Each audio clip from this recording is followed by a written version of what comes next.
A kroiler which is given greens, leftovers, you'll find the meat is strong, almost like local chicken. Almost like local bird. So I've loved farming these kroilers, and I think I'll stay farming them. Yes. Until maybe further notice, maybe.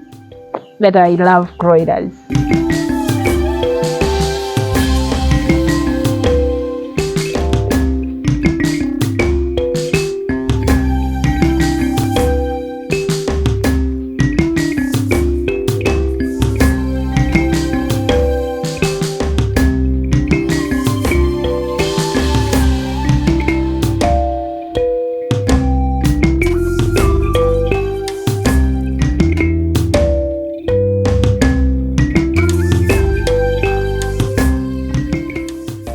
It is a very wonderful afternoon from Eden Rock Farm. Today I am right here with Mrs. Christine. It's actually my second time with Christine right here. And behind me is a structure, and this structure is actually for chicken. Christine is doing poultry farming, and she's actually a very experienced poultry farmer. Last year, she shared with us some of the tips that you have to know as someone who wants to do poultry farming. And today, here I am with her again. She's going to walk us through some of the important things that you need to know as someone who wants to venture into poultry farming. Let's get to welcome her. She introduced herself, and then we jump straight into the video. Christine, you're most welcome. Thank you, Charles. I'm happy to have you here once again. I'm happy as well. Charles was here some time back. Those who have been following his channel, he came and visited us some time back and was like, oh, we need to see what Christine is doing. Christine is my name. I'm a farmer from northern Uganda, Lira. He's from Gulu. Yeah, I'm from Gulu. And I'm grateful to God. He took the courage and moved all these kilometers. He told me 100 yeah, and it's something. around 100 kilometers. Around 100 kilometers to come and see Christine. I'm so blessed. I'm here thinking of what I can even give him. Actually, he deserves a cow, but I don't farm cows. So I'll give him what I have. At least I tasted some rosemary this morning. He's already telling people what has tasted, but I'm grateful to have him once again. I'm a farmer. Northern Uganda here is where I'm doing this farming from. And today we are going to look at chicken. This is my barn for chicken. I farm chicken in here. And we are going to look at how we are going to farm these birds effectively. So he's here with me, and we want to see how we can help somebody out there who is planning, who is thinking, what should I do? I have some small money that can buy chicks. What should I do? So we are here to see how we can help that person. Right. Thank you. You're welcome. Now, my first question, we do have people who are interested in doing poultry farming nowadays, and chicken to be specific. We also have a lot of varieties right now in the market. I understand. We have the local one, the improve over the kroilers, the broilers. Their main I don't even know, but you understand that better. What is the best types or the best breed me as Charles should start with if I'm a beginner, and why? Charles, as a beginner, if you want to farm chicken, is looking for the type that can really help him and the farms better. Okay. Yeah. For somebody who wants to start chicken, number one, chicken is a business that requires some money. It is not a business you can start from zero, but it requires some money. Sure. So if you want to start chicken farming, get some money. One, to buy the chicks, to buy the feeds, some medications.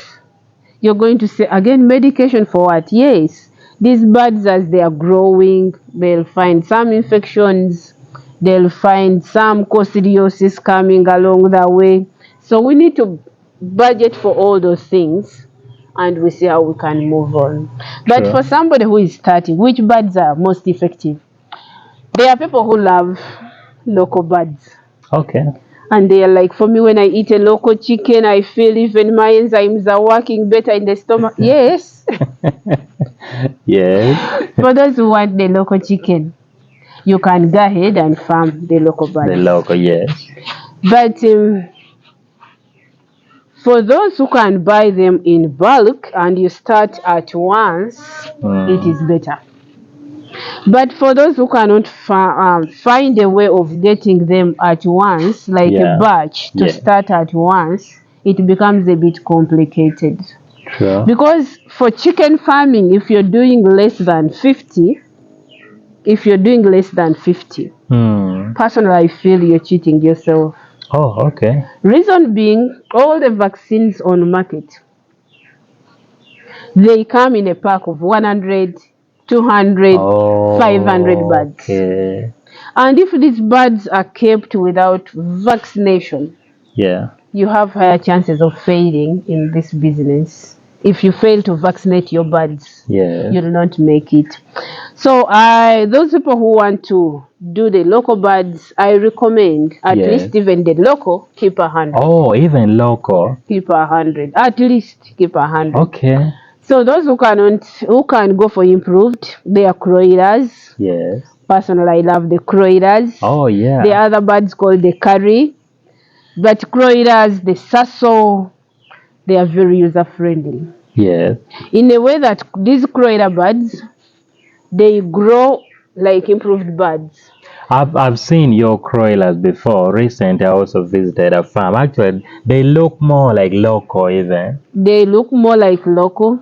They can graze in a free range. Oh. If you want them to be in free range, they can be in free range. Yes. However, free range, we fear it because they can easily get infections. Yes. If they mix with other people's birds. Unless you really trust your area, then you can. Unless you trust a neighborhood, then you can leave them. But if you don't, no. Okay.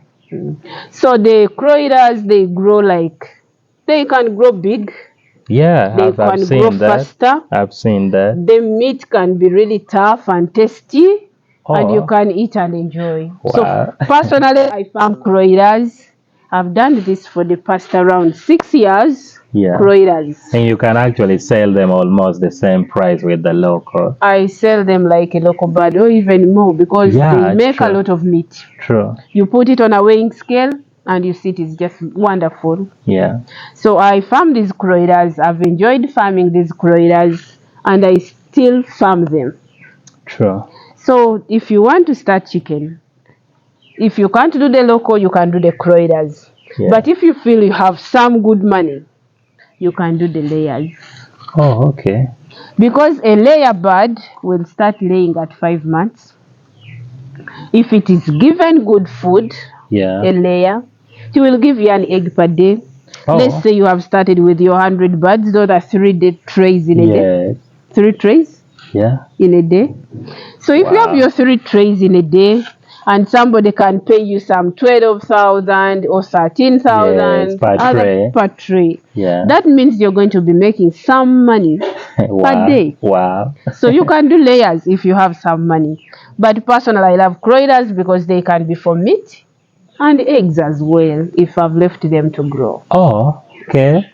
So you can do the kroilers and they grow. They give you eggs. And besides that, kroilers can eat leftovers. Oh. Like a local chicken. They can eat your posho. They can eat the cassava. They can eat the potatoes. They also eat the vegetables. Like for us, when we have plenty of sukuma wiki, and there is nobody to buy the surplus we have, we just harvest and tie them in the chicken house. And they also I saw last time when I visited you, you went and plucked the pawpaw leaves. You tied, and they were really enjoying it. Yeah, they can eat the sukuma wiki, they can eat the pawpaw leaves. And these things also, the vegetables, they help to release them to give them some relief of stress. Because after they have eaten their food, they are just resting, they don't have anything to do. Instead of pecking themselves, greens are there. Yes. So they find greens to peck, to play around, jump, they exercise. True. So a kroiler which is given greens, leftovers, you'll find the meat is strong, almost like the local chicken. Almost like the local bird. So I've loved farming these kroilers, and I think I'll stay farming them. Yes. Until maybe further notice, maybe. But I love kroilers. That is something very amazing to learn, actually. I didn't know that first. Recommended by Christine herself, the principal farmer. At least you should start from 50 if it's really that small number. Yeah. Secondly, if you really don't want if you're not doing local, and you do kroilers or maybe layers. So those are your recommendations. Yes. Wow, that is really amazing. You've talked of vaccination. What are some of the diseases that disturb this chicken sometimes, and what are the ways of controlling them? Okay. Number one disease, like for us who get from these suppliers, they vaccinate for us the Marek's disease. Marek's. They bring them when they are vaccinated. So if your supplier doesn't write for you, because my supplier always writes for me, Marek's is given maybe Newcastle startup. So if they have given Marek's, you receive the birds. 1 week, give a Newcastle vaccine. Newcastle is a complicated disease. Because even if birds are vaccinated and they happen to get outside bird bringing in Newcastle, it can sweep to 60%. So Newcastle should be vaccinated monthly, as often as the word Newcastle is. It is so contagious. Would that be once in a month? At least once a month. So you vaccinate all the chicken? All the chicken. Give them a Newcastle dose. And the good thing, Newcastle is the cheapest vaccine. Yeah, it is very cheap.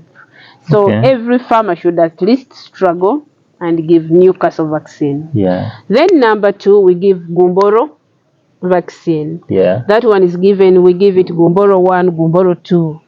So after giving that Gumboro vaccine, it will prevent these birds from getting an infection that brings some kind of confusion in their brain. So it really helps them to do that. So after giving that Gumboro vaccine, we can go at 6 weeks, we give us another vaccine. But for those farmers who have good hygiene, good ventilation, good drinking water, quality feeds, because those are some of the basics that every farmer who wants to farm effectively should look at. So if you have all those things, then we can even leave some other vaccines and we don't give. We can. It is very much possible. It is very much possible. Let's emphasize more that someone who is watching us and is taking note, you've mentioned those. I think that's a very important point. You've said Newcastle? No, you said good ventilation, good feeding, and the things that we mainly look at when we are raising the birds. Good ventilation is very, very important. I see you have some good one. It is a humble one, but it is helping. They are really in a very good ventilated. Why good ventilation? Because these birds, when they go to sleep in the night, most of the time, you find they enjoy packing themselves together. So if your house is not properly ventilated, you'll find they can even suffocate in the night. In case there is any outbreak, they'll get that infection very fast. It will move very fast. Ventilation is key to any farmer who is out there planning to keep chicken. Make sure the house is properly aerated. Then I said good feeds. The feeds that are on the market, they are good. But sometimes talk to your supplier. If it's the one mixing for you the feeds, learn these things you yourselves. that what has this okay. person put. Yes. Because when I had just started farming, there is a time I kept chicks and they became stunted. Oh. Then I realized this person had given me feeds when other things were missing. So from that time, I had to really learn and struggle to know what was missing this time. Right. Why didn't they perform the way they would have performed? So I kept visiting other farmers, and I thank God I learned the knowledge. I got the skills from them. Yes. They were telling me, if you're giving this quantity, give like this. Then also your vets. If you have a very good vet, the vet can advise you on what to do. That you mix like this, 100 kilograms of broken maize, you have to add these maize brand, Yeah. maybe 100 of them. Then you have to add some concentrates, maybe you have to add lime, this quantity. So when you get the skill of quantities, yeah, you're good to go. You have very good feeds. so good feeds really matter. So good feeds really matter. No. If the birds don't get good feeds, they'll become stunted in growth. That is one other. Now I understand why your chicken were looking so good actually last time. Actually last time when I came there were so many. This time there are not so many. Maybe before you finish the other points, why are they not so many at the moment? What's the plan? I've ordered actually for another batch. Meaning you've sold the other one. I've sold the ones there's which some were money. Yeah, farming should be like that. Yeah. Somebody sent me a photo today that dirty hands can touch clean money. True. So farming, don't fear that dirty hands are going to stay dirty all the time, but you can have some good money out of that. True. So I've sold some birds. Oh, you've ordered another one. I've ordered. Where do you normally order yours from? I get these birds from a company called Avia Agrovet. Okay. Then there is Champrisa. Yeah. So those are the companies. Where are they based? Work for. They are in Kampala. Oh, in Kampala. They are in Kampala. I see the companies that are now dealing in those ones. There are very many nowadays. There are very many. But you need to go to the trusted one. Create a very good relationship with these people. True. Because some of them, actually, I've suffered with this farming. I've ever been conned something like 250. I was just still new in this thing, and somebody was like, send them money. We are delivering the birds today or tomorrow. Sorry about that. But those things happen, and along the way, I've learned a lot. True. However, right now I feel I have trusted people whom I just tell them I'm sending my money. Abraham, I salute you if you watch this video.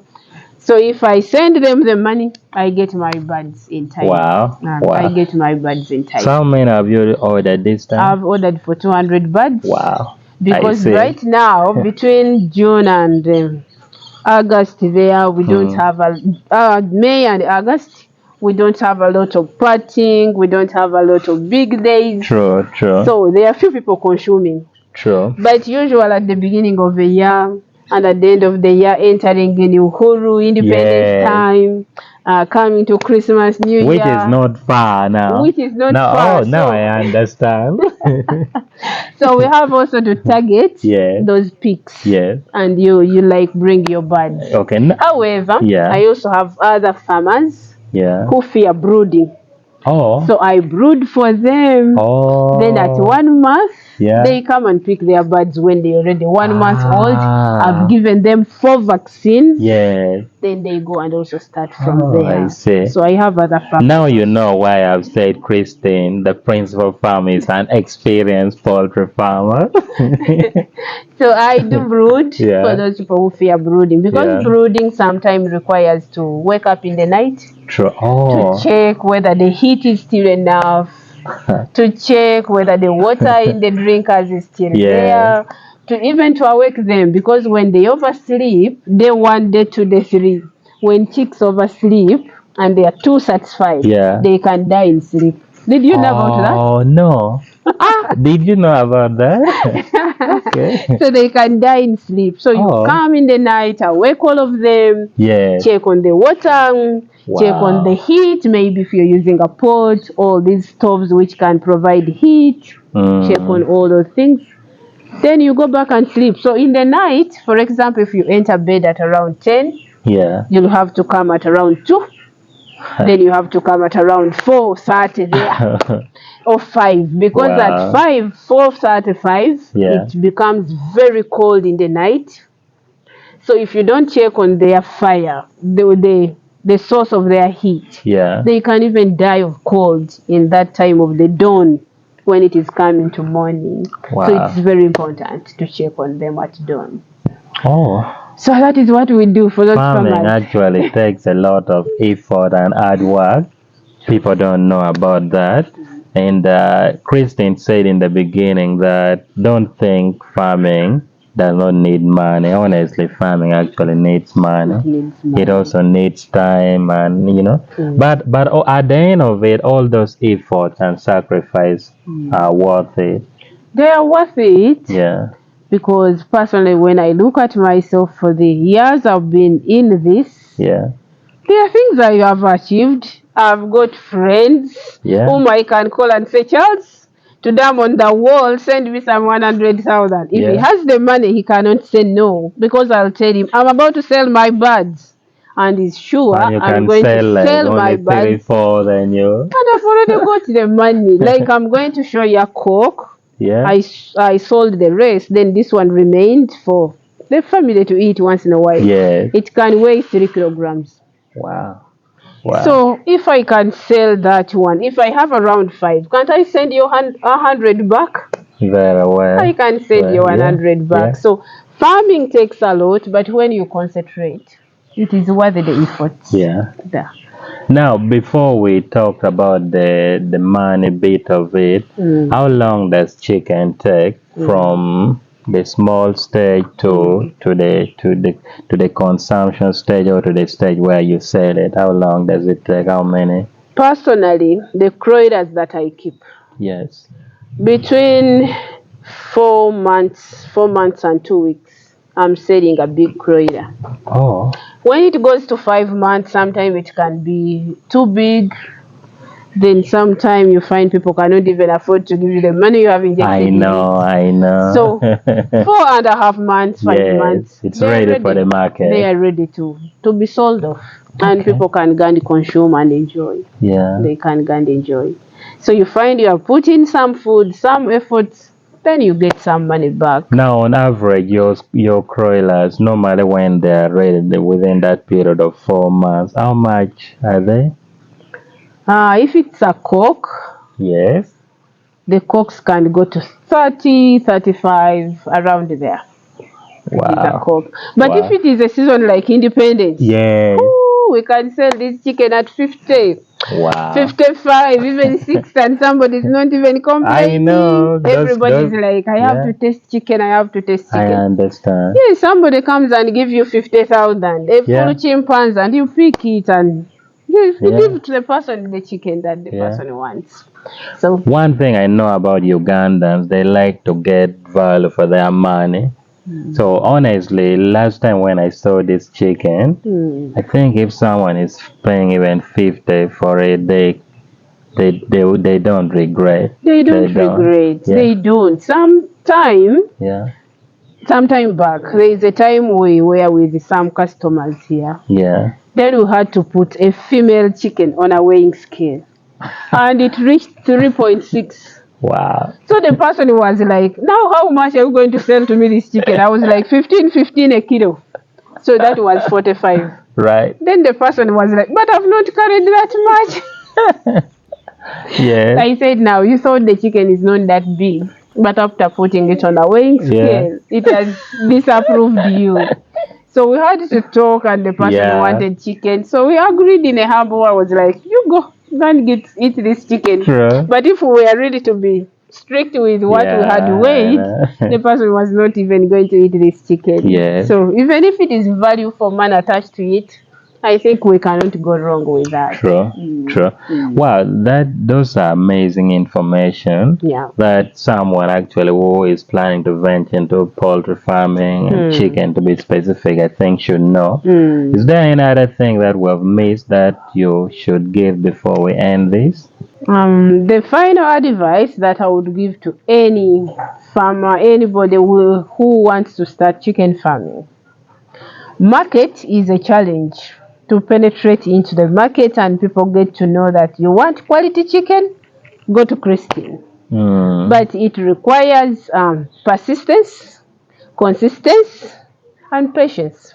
Maybe those three things. Yeah. Because when there is persistence, it means that even amidst challenges, you're going to be farming your chicken.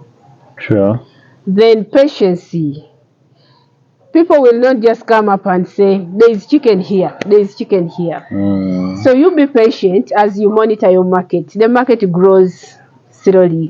You keep building it. You keep building it. It has also taken me time for people to get to know that if you want quality chicken, go to Christy. How long have you been doing it, by the way? I didn't ask that. I've been doing it like for the past 6-7 years, but from Eden here, I see. from Eden here, it has taken 3 years. When I'm still now you're proving what I've said, that you're unexperienced for. We just give God the glory because it's not easy. True. But for these past 3 years, it's when I've really started to have a broader market, I can say. Yes. That people come here, and even when they find you still have the young ones, they still know you will have chicken in the next 2-3 months. True. So that is persistence and patience. Yeah. So you'll not just wake up and you have all the customers you need, you have everything, you already know that you have chicken. These are things which you keep indoor. You get a buyer once in a week. Yeah. So it takes time, but be patient. You'll penetrate into the market, and people will get to know you have the chicken. Make sure it is of quality. Give it the good feeds. Give them enough water. They'll grow. Yeah. Then the blessing from God is also very important. God will bless you, and you find everybody around knows you have something to sell to them. Yes. So be patient. You'll penetrate into the market. True. Yeah. Something I probably didn't ask you, if you've said that the minimum number someone should start with it at least should be 50. How much do I really need to have to start like chicken farming with the smallest number ever? How much do I need to have at least? Let me say, if you're buying the concentrates, the feeds, then the chicks. Yeah. Like chicks, you want 50? Yes, let's say we're starting with 50. Kroilers, some people say that 3,000 per bird. Okay. Then that means you need 150 for your 50 what? Birds. Yes. Then you'll need some pellets. Pellets, those are the starter food. Oh, okay. Yeah. Then the pellets can go between 60 to 80,000 or 85. Other people said it's 90. Yeah. That is already 250. So, yeah. That is already 250. Yes. Then you'll need concentrates, because they go to mixed food at 2 weeks. Yeah. Concentrates for 50 birds, you'll buy around 7 kilograms of concentrates. 7 times 4, that is around 21. Right. Then you'll need maize bran, around 100 kilograms. You'll need a broken maize, like 50 kilograms. You'll need lime around, so everything is around 400,000. To start with, to start your 50 birds. Okay. Because there we are sure the food we are going to mix from 2 weeks will even remain and keep them for some time. Okay. We'll keep them for some time. Okay. It will not be eaten in a month and it's done. Yeah. But it will push them for some time until when we mix the growers' food, then the birds grow. Yeah. Like that. Wow. So at least 400,000 for a start of 50 birds. Oh, let's say 500 to be safe. 500 because we are looking at transport and other emergencies. Yeah, true. Okay, those are real amazing information someone should know about chicken farming. Yes. And thank you so much, Christine, for your time. Thank you. And thank you to you who is watching. I hope you've learned 1 or 2 things about chicken farming from an experienced farmer. She has been doing it for over 6-7 years now, And if you have any question, let me know in the comment section. Christine is having a YouTube channel. You can go and learn more and more about poultry, about vegetables, about manure mixing, about quite a lot. And our channel is called Eden Rock Farm. Or Ruth Christine there. It is IROT. Yes. Ruth Christine. Yeah. You can go there or Eden Rock Farm and you find what we farmed here at Eden. I'm also going to drop the link in my description. Just check so you can subscribe to Christine channel and then you learn more. Okay. For now, we are going to stop here. If you want to know more about farming, especially in northern Uganda, feel free to subscribe to my channel because I do meet a lot of experienced farmers like Christine. And today I travel all the way from Gulu to Lira. That's over 100 kilometers. And I appreciate your support. And, you know, we can build northern Uganda together. We can grow the farming industry of Uganda together. My name is Charles Layoo, and I'll see you in our next one.